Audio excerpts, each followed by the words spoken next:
Good morning class 7th। आज हम हिंदी की पाठ्य पुस्तक बसंत भाग 2 का दूसरा पाठ दादी माँ पढ़ेंगे। इस पाठ के लेखक शिव प्रसाद सिंह जी हैं। तो जैसा कि शीर्षक से ही पता चलता है कि यह पाठ दादी माँ के बारे में है। किसकी दादी माँ? लेखक की दादी माँ। इस पाठ में लेखक ने अपनी दादी माँ के बारे में बहुत सी बातें बताई। आइए जानते हैं कि लेखक की दादी माँ कैसी थी, कैसा उनका व्यक्तित्व था। आप इस पाठ को पढ़ने के बाद देखना क्या आपकी दादी भी ऐसी ही हैं। तो शुरू करते हैं। कमजोरी ही है अपनी, पर सच तो यह है कि जरा सी कठिनाई पड़ते ही बीसों गर्मी, बरसात और वसंत देखने के बाद भी मेरा मन सदा नहीं तो प्रायः अनमना सा हो जाता है। मेरे शुभचिंतक मित्र मुँह पर मुझे प्रसन्न करने के लिए आने वाली छुट्टियों की सूचना देते हैं और पीठ पीछे मुझे जरा कमज़ोर और जरा सी प्रतिकूलता से घबराने वाला कहकर मेरा मजाक उड़ाते हैं। मैं सोचता हूँ, अच्छा अब कभी उन बातों को न सोचूंगा। ठीक है, जाने दो, सोचने से होता ही क्या है। पर बस मेरी आँखों के सामने शरद की शीत किरणों के समान स्वच्छ शीतल किसी की धुंधली छाया नाच उठती है। इस पैराग्राफ में लेखक ने बताया भले कि वे अपने जीवन में बहुत सी कठिनाइयाँ देख चुके हैं। वो कह रहे हैं कि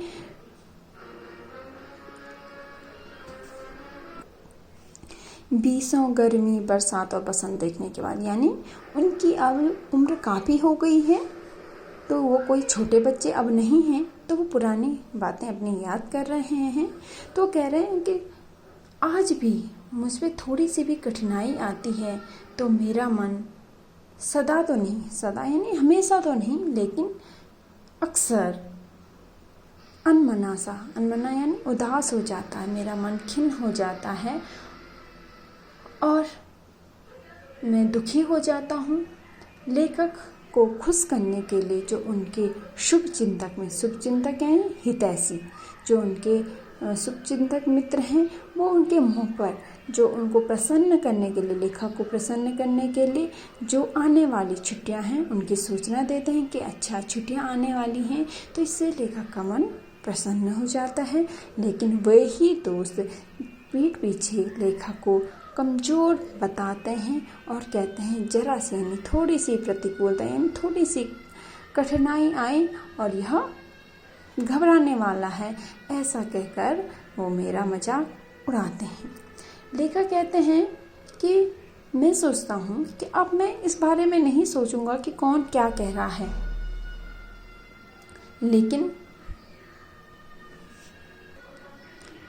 बस मेरी आँखों के सामने शरद की शीत किरणों के समान स्वच्छ शीतल के किसी की धुंधली छाया नाच उठती। यानी वो कह रहे हैं बस यानी अचानक से अक्सर मेरी आँखों के सामने शरद ऋतु होती है, तो उस समय क्या होती है, जो सूर्य की किरणें होती हैं हल्की होती हैं, वो बहुत ज़्यादा गर्माहट उनमें नहीं होती है, धूप में बहुत ज़्यादा गर्मी नहीं होती है। तो उन किरणों के समान शरद ऋतु की शीत यानी ठंडी किरणों के समान स्वच्छ शीतल किसी की धुंधली यानी उनकी किसी की धुंधली छाया नाच उठती है उनकी आंखों के सामने। कहने का तात्पर्य है किसी की उनको याद आती है, किसी का चित्र उनके आंखों के सामने आता है। वह चित्र किसका होता है? लेखक की दादी जी का। लेखक अगले पैराग्राफ में कहते हैं कि मुझे लगता है जैसे क्वार के दिन आ गए हैं। मेरे गांव के चारों ओर पानी ही पानी हिलोरे ले रहा है। लेखक अपनी पुरानी बातों को याद करते हैं। वो कहते हैं कि क्वार के दिन आ गए। क्वार का तात्पर्य, क्वार हिंदी महीने आपको पता होंगे। क्वार का महीना कहा जाता है अश्विन महीने को। अश्विन महीना अंग्रेजी महीनों के हिसाब से सितंबर अक्टूबर में होता है।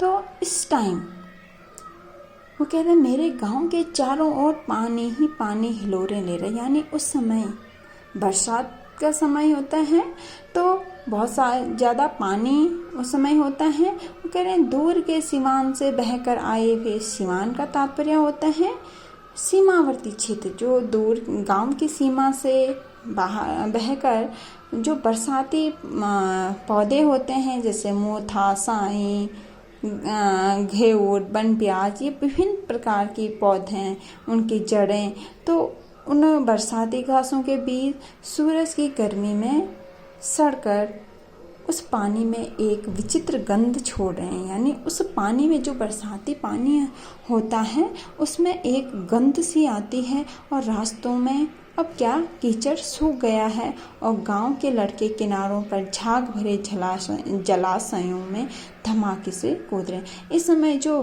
गांव के लड़के होते हैं वो जो जलाशय हैं, जलाशय का तात्पर्य कि जो जिनमें पानी के स्रोत जैसे कहीं पे तालाब हो गया, वो कैसे हैं, झाग भरे हुए हैं और उनमें धमाके से कूद रहे हैं। अपने अपने मौसम की अपनी अपनी बातें हैं। लेखक कह रहे हैं कि हर मौसम अपने आप में विशेष होता है। वो कहते हैं आषाढ़ में आम और जामुन न मिले चिंता नहीं। आषाढ़ का महीना कि इस समय यदि उसमें आम और जामुन का सीजन होता है। वो कह रहे हैं, लेखक कह रहे हैं अगर मुझे आषाढ़ के महीने में क्या ना मिले, आम और जामुन नहीं मिले तो मुझे कोई ज़्यादा फर्क नहीं पड़ता है। अगहन में चिवड़ा, और अगहन कहते हैं मार्गशीर्ष को, जो कि होता है नवंबर दिसंबर में। तो उस समय अगर मुझे चिवड़ा और गुड़ न मिले तब भी मुझे दुख नहीं होता है।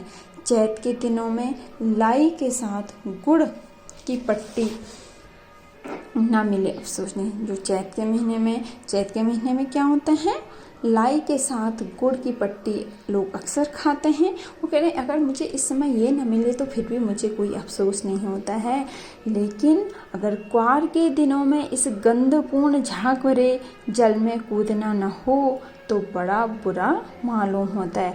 यानी उनका जो पसंदीदा महीना क्या होता है, जो क्वार अश्विन का महीना होता है, उस समय उनका सबसे पसंदीदा काम कि इस क्वार के महीने में इस गंधपूर्ण जलाशय में, वो भी कैसा, झाग भरा, यदि कूदने को ना मिला तो मुझे बहुत बुरा लगता है।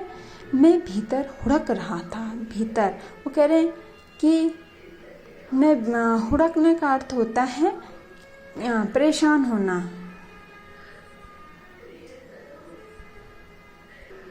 हुड़कना, परेशान होना, तड़फना। वो लेखक अंदर से ही तड़फ रहे थे।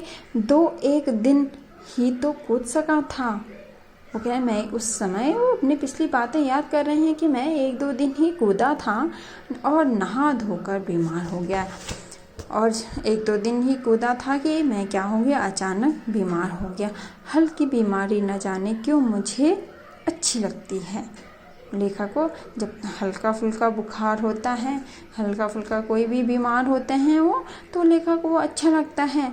वो लेखक कह रहे हैं कि थोड़ा थोड़ा ज्वर हो, सर में साधारण दर्द और खाने के लिए दिन भर नींबू और साबुन। क्या पसंद है, वो कह रहे हैं कि क्या बहुत ज़्यादा नहीं, बीमारी कैसी हल्की फुल्की हो, कि हल्का फुल्का ज्वर हो और सर में हल्का सा दर्द हो और खाने के लिए दिन भर क्या मिले, साबूदाने की खिचड़ी और नींबू मिले। लेकिन वो कह रहे हैं उस समय क्या हुआ कि इस बार ऐसा कुछ नहीं हुआ कि उनको तो हल्की बीमारी पसंद थी, हल्का फुल्का जो बुखार वगैरह था वो पसंद था, लेकिन इस समय जो ज्वर था वो चढ़ता ही गया और रजाई पे रजाई और उतरा रात 12 बजे के बाद। यानी उनको बहुत तेज़ बुखार आ गया। और आपको पता होगा जब बुखार आता है तो ठंडा ठंडा लगता है, तो और उन्होंने क्या किया, जब उनको ठंडा लगा तो उन्होंने एक रजाई के ऊपर दूसरी रजाई ओढ़ते गए वो, और लगभग रात के 12 बजे के बाद उनका जो ज्वर है तब जाकर उतरा।